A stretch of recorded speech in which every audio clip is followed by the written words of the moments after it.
Dear friends, it is very exciting to be allowed and honored and invited to speak here. Thank you, Colleen, for inviting me. Thank you to your daughter, Michelle, who I think was the first one to read my book and actually made the move. I'm greeting you, His Excellency Bishop Dunn, and all the priests and sisters who are here, all the friends in Christian faith. It is one of my great joys of my work that wherever I go, I meet Catholic brothers and sisters, and we immediately have trust and closeness and friendship between each other with any complications. That is the greatest joy, actually, of my work. You heard something about my life. I have only through a life crisis. We heard another talk where this happened the same way by John Henry. It takes, for some of us, it takes that we have to really come down to the very depths until we have no other alternative but to grab the hand of God, which is always stretched out to us. I come from beautiful Bavaria, as you've heard, in the south of Germany. Traditional Bavarian culture, as all traditional cultures, emphasizes what it is to be a man or a woman by dress, customs, and rites. Thus, the culture helps the person to take hold of our most basic and natural identity, to be a man or a woman. There's nothing in between.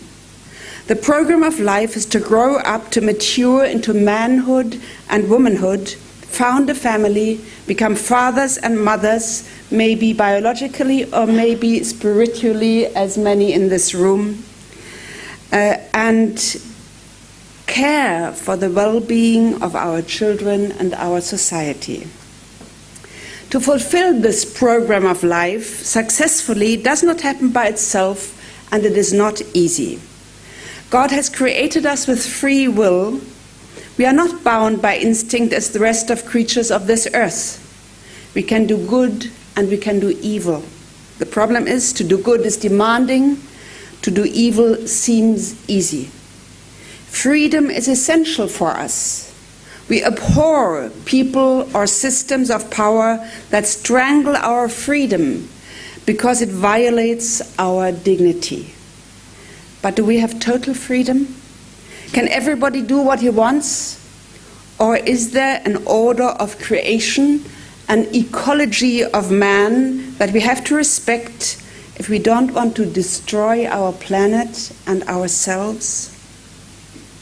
We live in a time where the autonomous individual has usurped the place of the creator. Man uses nature as raw material for profit, and now begins to use man as material to change the human being according to his desires. Man wants to choose whether to be a man or a woman, and he wants to be free from any moral limitations, especially in the area of satisfying his sexual urge, free from the consequences of procreation, free from the commitment to marriage, free in the choice of his sex partners, be it a man, a woman, or both. Not to accept any biological or moral limitations is called freedom. But this freedom in reality leads into sexual slavery, the breakdown of family, social chaos, the degeneration of society, the demographic crisis, and a new totalitarianism. Therefore, the subtitle of my book is called The Destruction of Freedom in the Name of Freedom. The name of this historically unique ideology is genderism. This ideology is a global assault on the person, the family, and our societies. It destroys freedom in the name of freedom. The new concept of the autonomous man is radically opposed to the Judeo-Christian concept of man as revealed in the Bible, as we all know and read on the first page. So God created man in his own image. In the image of God created him, Male and female, he created them. This is the highest possible image of man. It is the reason for the inviolable dignity of man, a concept that has found its entry in the constitutions of the Western democracy. It is at the root of the magnificent European culture, with its unparalleled contributions to humanity. This culture was built on marriage and family. To contain sex within marriage was the revolutionary contribution of the chosen people of God a few thousand years ago. It laid the foundation of the family and the development of Western civilization. Nobody can change the binary structure of human existence. All you can do is wreak havoc on our fragile social structures. If you proclaim against all reason that one's sex is a matter of choice, then anything goes in the way of sexuality. But we know procreation needs a man and a woman, and children need a stable marriage to grow up well. Every single child wishes nothing more than for his parents to stay together in a loving relationship. You did, and I did. We all have the thirst for enduring love in our hearts, but we create a society which makes the fulfillment of our yearning for love more and more impossible. When I speak of love, I mean that what everybody feels when in love.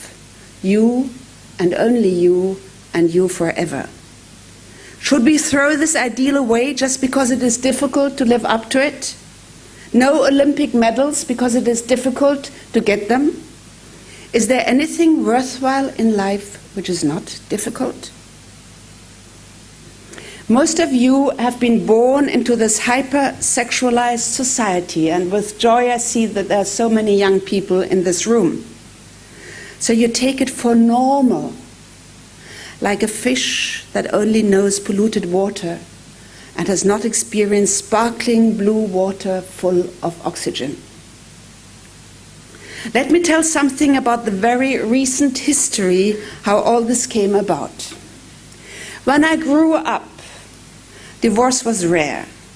The woman movement had, thank God, achieved equal rights, but had not yet set out to expunge the differences of man and woman, or, to be more accurate, to vilify man and male qualities. Father and mother were still clearly defined and anchored in society by religion, education, social sanctions and laws. The state had no strategies to change these roles by political action. Education was considered to be a way of teaching the child to be a good person and handing down the treasures and skills of our culture to the next generation. Shielding children from sexuality protected their innocence and their very childhood. Pornography was prohibited by law. All you saw in films, can you imagine, was a kiss with closed lips. The rest was left to your imagination. And that was only 50 years ago. Then, at the end of the 60s, the student rebellion broke out. You heard that I was sort of running along with it for a little while. It swept over from California to Europe. It wanted to bring down the so-called bourgeois society, as communists wanted for 150 years. They wanted to bring it down by communist ideology, radical feminism, and sexual liberation, three aspects of one and the same movement. Western students adopted communist ideology, although a wall cut through the middle of Berlin and Soviet tanks rolled into Prague in 1968 to extinguish the upheaval of the people against communist dictatorship. It is still a riddle to me why a student generation could be, a part of a student generation could be seized by that ideology at that time. Radical feminism declared war against men, war against marriage, against motherhood and fatherhood, against the unborn child. Now they are fighting for a human right to kill the unborn child. Can you believe what has happened since 1948, since the Universal Declaration of Human Rights? That now there's a fight in the United Nations and the European Union to declare it a human right to kill the baby in your womb? Sex with men, women or both, sex in front of children, sex with children, sex between children was propagated and practiced at the time with benevolent media attention.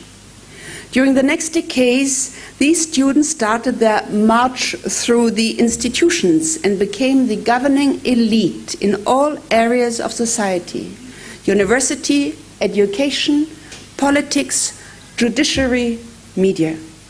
For 2 decades, the main issue of the cultural battle was to dispose of moral laws and crack marriage as the vessel of sexuality.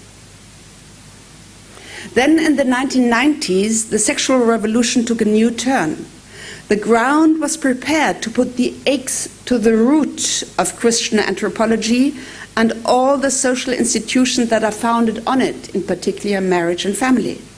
Radical feminism and the homosexual movement merged and gave birth to gender theory. The US philosopher Judith Butler, a proclaimed lesbian, published her book titled Gender Trouble: Subversion of Identity. She dared to attack the binary structure of human existence, the fact that we are either man or woman. She took individual freedom to an extreme where it becomes absurd, the claim that man can choose his gender. According to Butler, the gender of a person is nothing but conditioning through society and language, and a matter of individual performance. Today you perform as a man, tomorrow as a woman, and teach children to do that. The identity of man is not founded on the fact that he is either man or woman, but by his so-called new terms, sexual orientation and gender identity. These are terms of this new ideology. And that is defended not by biology, and that is defined our gender, so-called gender identity, not by biology, but by our feelings. Listen to the definition of gender identity in a document called the Yogyakarta Principles. I come back to that later. Quote, gender identity is defined by each person's deeply felt internal and individual experience of gender, which may or may not correspond with the sex assigned at birth. So they stuck a label on your little baby Strampelhose where it said, this is a girl or this is a boy. Maybe it was wrong, yeah? Or maybe they don't do it anymore because they want to leave it to your choice. Judith Butler teaches at California University, Columbia University, at a Swiss university. She's a member of the Rockefeller Institute, the Guggenheim Foundation. She receives the highest awards, $1 million for this award and $50,000 in Germany for an award of the town of Frankfurt. This raises the question, why do the rich and mighty give her as much influence as they possibly can? Why is gender ideology useful to them? Judith Butler is a student of the neo-Marxist French philosopher Michel Foucault, who died of AIDS in 1984. Foucault is the hero of today's college campuses, where the traditional curriculum is rejected and with it the highest achievements of Western culture. Foucault is the father of the philosophy of constructivism. Everything is constructed, nothing is given. The idea is everything is constructed, so everything can be deconstructed, especially marriage and family. The agenda of Foucault laid out in his writing was separate the woman and sexuality from fertility, family, and child. Debase the model of marriage and family. Speak negatively about it. Bourgeois stuff, let's get rid of it. Yeah? 3, promote sex amongst children and youth. 4, remove taboos and normalize all kinds of perverse sexual practices and identities. I used a word which you're not allowed to use anymore. It is not my word, it was the word of Foucault. I want to stress that, yeah, in our times. Within a few decades, his agenda was successfully implemented in all areas of society. In Germany, we have 200 professors, nearly all women, who teach the next academic generation that there is no binary structure of man and woman, but so-called gender fluidity. Maybe you are something in between. Yeah? Make up your mind. You can change it tomorrow. A global movement battles successfully for the human right for marriage and children for lesbian, gay, bisexual and transsexual people. There's now a great victory in the south of Australia. Thus, marriage and family become devoid of meaning and appear as outdated social institutions. Children now learn in school that besides father, mother, children, there are other types of families, one as good as the other. Patchwork families, single families, rainbow families. But those of us who live in this kind of family, and I come from a divorced parents and I am divorced, I know the suffering. Have we not experienced severe and lasting pain over the separation of our biological parents and the breakup of our families? The feminist homosexual agenda was taken over by the power elites of this world. Socialist equality, feminist liberation, and sexual liberation became the global strategy of a network of global players, of the global players on our planet. The United Nations, the European Union, global NGOs like International Planned Parenthood Federation, and ILGA, the umbrella organization for the homosexual movement. All global corporations are in it, like Apple, Microsoft, Facebook, billionaire foundations of individuals like Rockefeller, Bill Gates, and George Soros, supported by the mainstream media and the entertainment industry. They bring all their political and financial power to bear to destroy traditional values and force the LGBT agenda onto all nations of this world. To make the binary burn is the heading of an article by transgender activist Rick Wilshans. He openly expresses what the strategic aim of the LGBT movement is: the destruction of the binary structure of human existence. The latest attack is the so-called bathroom battle in the United States, all this transgender nonsense which we are now made objects of. The Obama administration forces schools through financial blackmailing to allow students with so-called gender dysphoria to use the bathrooms and locker rooms of the gender of the opposite sex. The problem does not exist in reality. It is fabricated to plunge the world into a crazy debate on the choice of gender at the expense of girls who are given prey to sexual abuses. Because it is considered discrimination to deny to same-sex couples what they cannot have, that is marriage and children, the artificial production of children is now increasingly legalized. In some countries, same-sex couples are allowed to buy the ingredients of the product child: egg cells, sperm cells, insemination in laboratory, the outsourcing of pregnancy for money to surrogate mothers. And you will have children who have 5 parents. Dear friends, where have we come to? Barbarism is not something long past. Barbarism is what we are moving into in our ever so humanistic and democratic societies. This new barbarism hides behind such appealing words like tolerance, freedom, non-discrimination, human rights, even compassion. Do not get me wrong. What I'm saying is not directed against individuals with same-sex attraction or maybe gender dysphoria. They have a difficult life and need acceptance and unsexualized friendship. I refuse to reduce people to their sexuality. Sex is one aspect of the human person and not the most important one.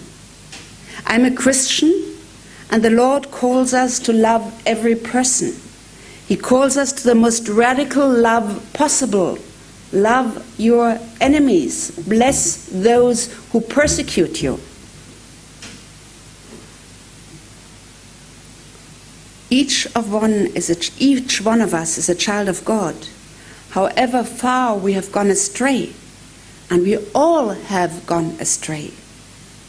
And you know, it was quoted already, there will be more joy in heaven over one sinner who repents than over 99 righteous persons who need no repentance. All these parties up there, as John Henry rejoiced in, yeah?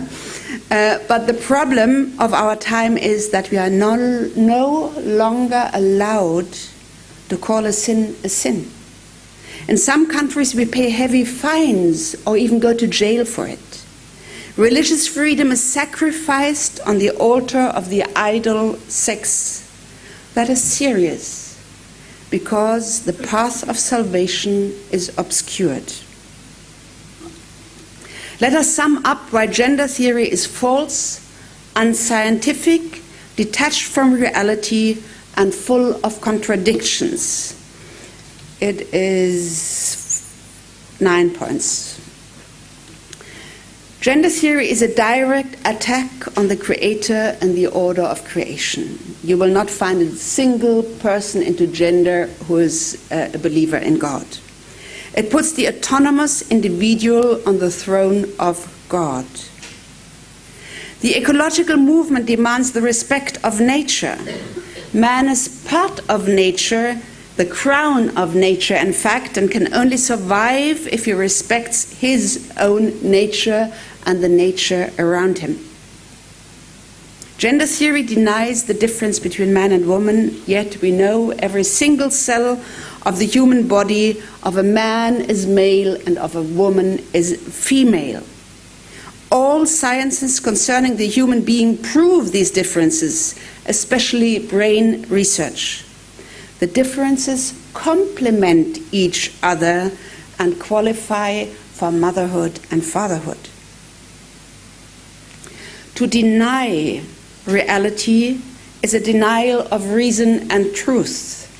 The commitment to reason and truth is at the heart of Western science. Humanity falls back into a pre-scientific era. Since man is endowed with free will, he must have criteria to discern between right and wrong, between good and evil, between life-giving and life-destroying behavior. In the realm of sexuality, heterosexuality is the condition of human existence, of marriage and family. Homosexuality is not. Homosexuality creates divisions between the sexes and the generations, and thus destabilizes society. Same-sex people cannot become one flesh and procreate, and therefore cannot form a marriage. The LGBT movement battles for aims it does not want. Only around 2% of the population have same-sex attractions, as all studies agree. Of these 2%, only 2% make use of the new legal institution of civil union and same-sex marriage, at least in the countries where I know the figures. In Germany and other countries, it is a tiny minority of the population who battle, who want to change the culture, who want to change the meaning of marriage, and then they have it and they don't use it. Isn't that strange?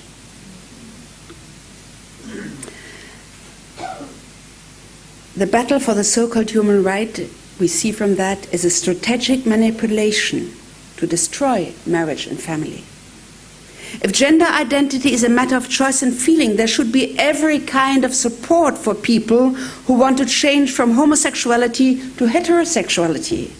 Yet, research and therapeutic help is suppressed and ex-gays are persecuted. A new study with the title Sexuality and Gender by the leading scholars on mental health and sexuality, Dr. Lawrence Meyer and Dr. Paul McHugh, shows that the claims of gender identity politics are false. These are their results. The belief that sexual orientation is an innate, biologically fixed human property, that people are born that way, is not supported by scientific evidence.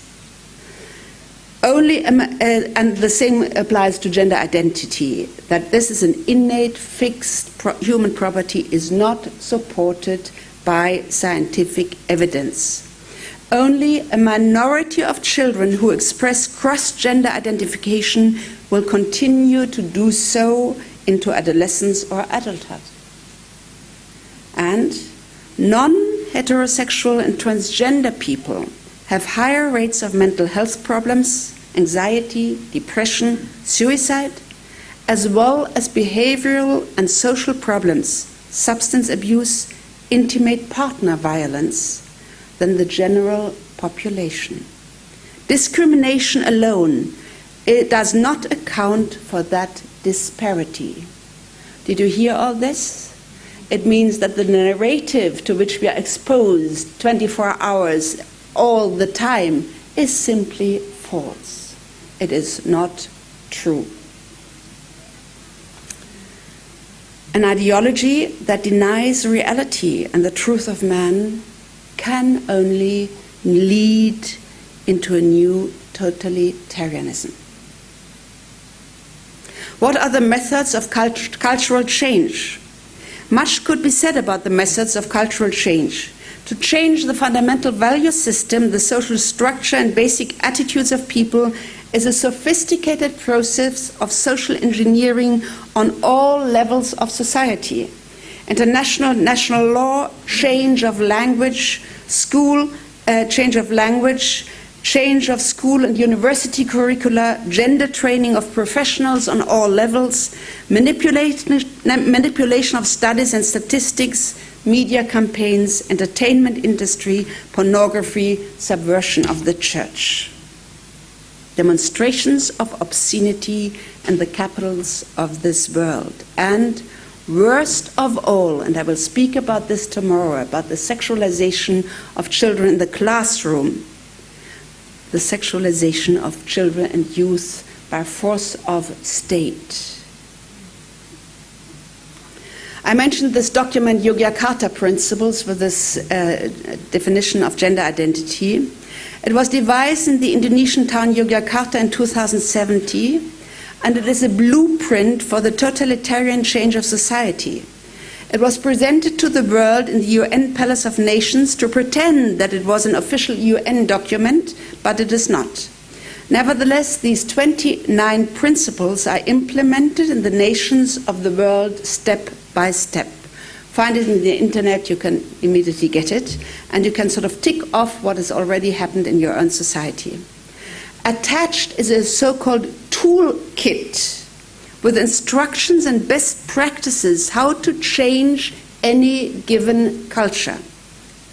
The US government supplies all its embassies with similar toolkits.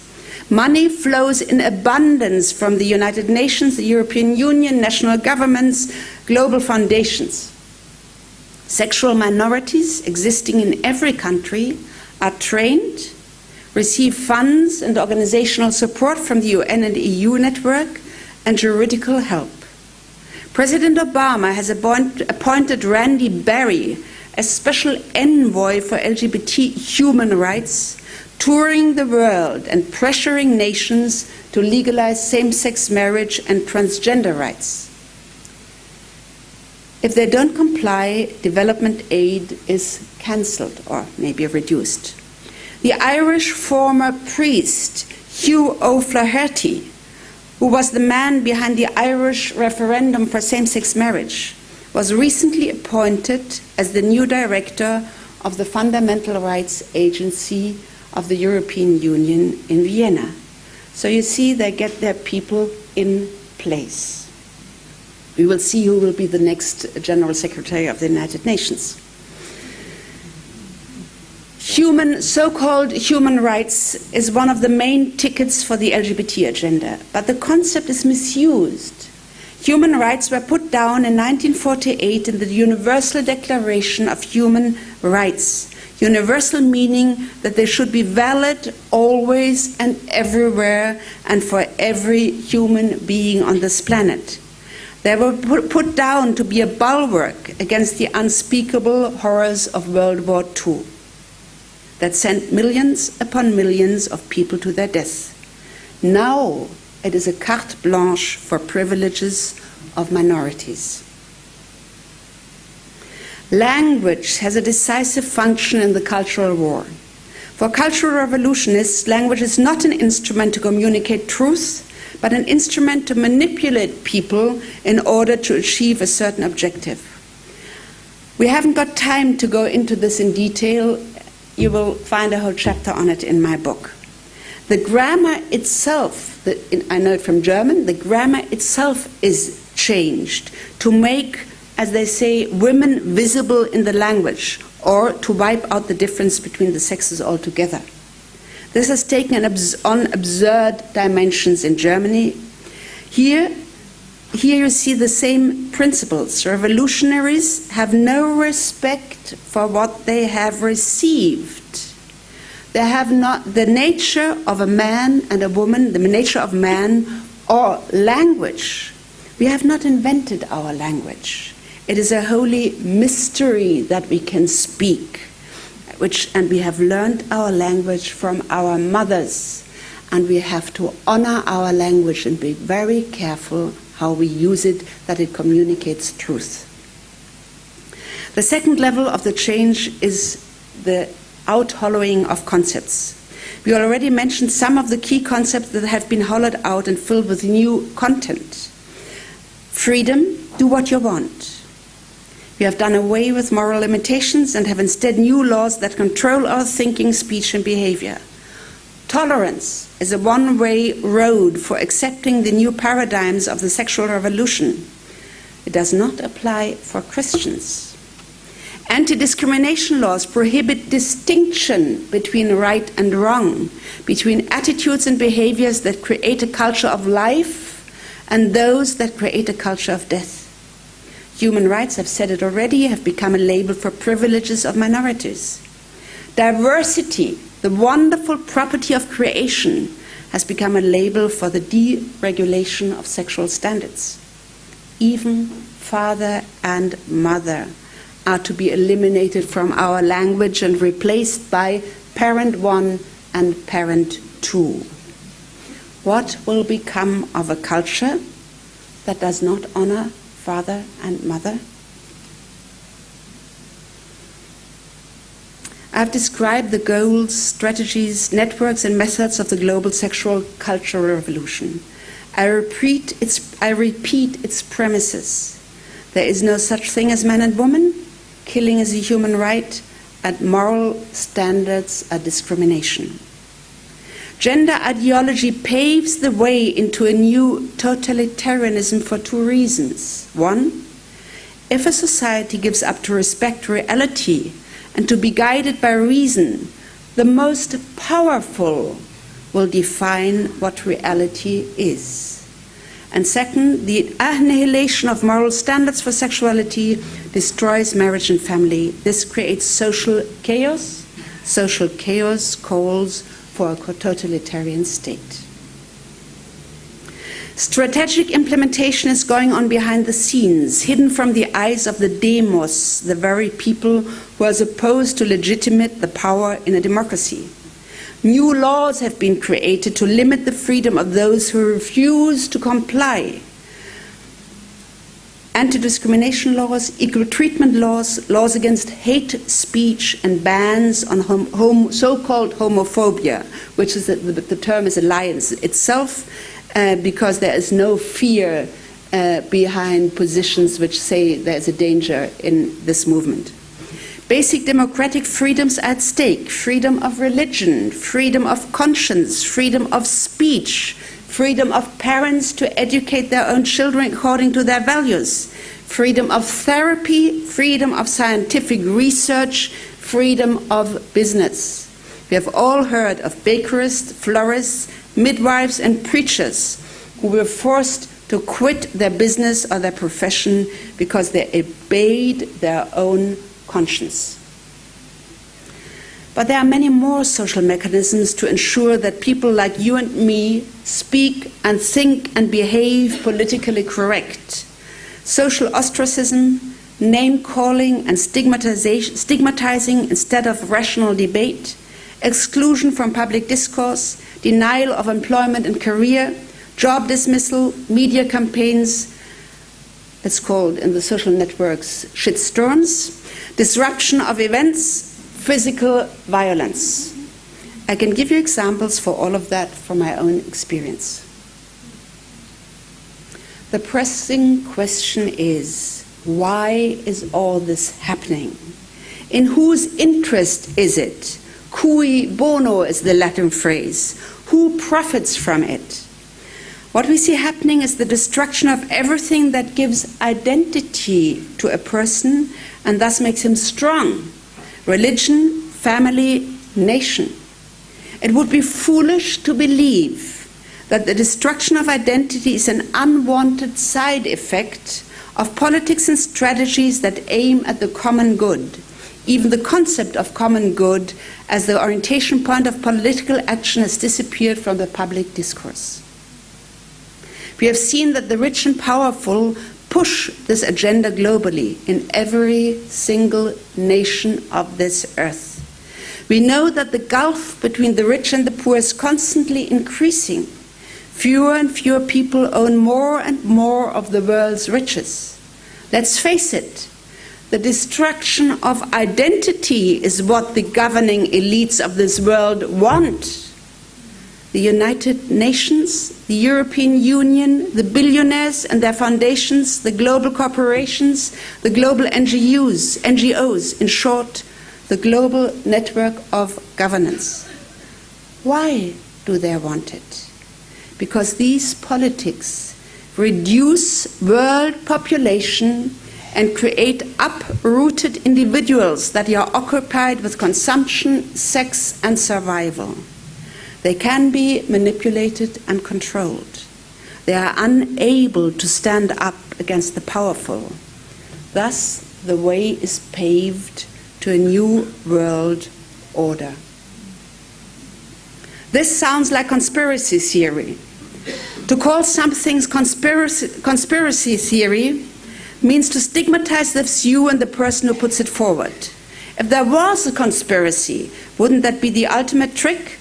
Let's say you have an arsonist in your area, but whoever says there's an arsonist and points to him is considered a despicable lunatic. The recent leak of the email account of the billionaire George Soros has brought to light that the conspiracy theory is not a theory but reality. 2,500 documents of his Open Society Foundation prove just this. With a multitude of organizations active all over the globe, George Soros is financing the LGBT lobby and their battle for same-sex marriage and transgender rights, campaigns for legalizing abortion and so-called reproductive rights, the criminalization of so-called hate speech, the opening of the borders of Europe for migration, and the global governance of migration, the disparagement of any resistance as homophobia, Islamophobia, and xenophobia, the legalization of drugs, and the climate change governance. This is all out in the open now. George Soros influences politicians, global organizations, elections, referendums, media empires, private universities. We know that people like George Soros, Warren Buffett, Bill Gates are behind the agenda to disempower people. We see what is happening, and I think it is important for us to have a clear sight of the historical moment we live in. But what does all that mean for our own life? What can we do? What is our hope? Here in this hall, we have been called together by Family Life International. We believe in God. We treasure our families. We care for our kids. We hold on to moral standards. We treasure the traditions of our diverse nations. There are millions and millions of people like us in every nation. We are no doubt the vast majority on this planet. Movements of resistance are rising up in many nations. Mass demonstrations against same-sex marriage and for the family in many countries. Just now in Mexico, 1.5 million citizens were on the streets against same-sex marriage.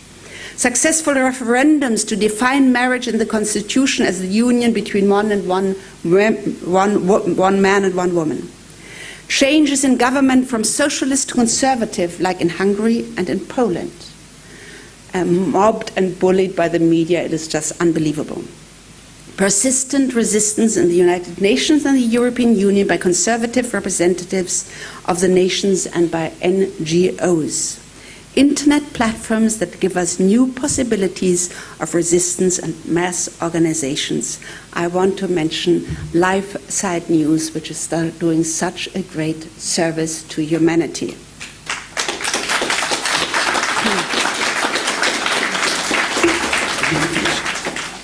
Every step of resistance is important, but it doesn't look like we are going to win this global cultural battle by our human efforts. There's only one source of hope, and this source of hope is indestructible, and that is Jesus Christ.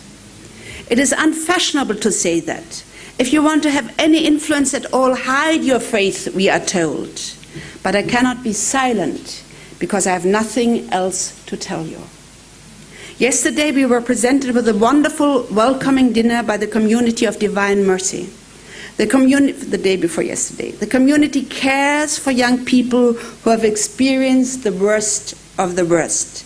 Sexual abuse, emotional abuse, neglect, violence, rape, bullying, humiliation. They came on stage and yelled with their strong voices full of life, God is good all the time. God is good all the time. God is good all the time. Can we believe that? Do we believe that he is still in command of his creation? Do we believe that he is preparing a new creation in the midst of the seeming victory of evil? There's only one way we can believe that, by living in a love relationship with Jesus Christ. What do you do when you love a person? You want to be around that person. You want to hear what he or she has to say. You want to speak with him. You are willing to make sacrifices for that person. You come to the point where you say, I belong to you, and I commit myself to you for the whole of my life. Jesus Christ is a person, a living person. Where can we be in his presence? In church. How do we hear what he has to say? Read the Bible. How do we speak to him? Through prayer. What kind of sacrifices does he want from us? Our sins, vices, and addictions. Do we love and trust him enough to give him our life? We are afraid of it, because it might mean that he puts a cross on our shoulders that we could avoid.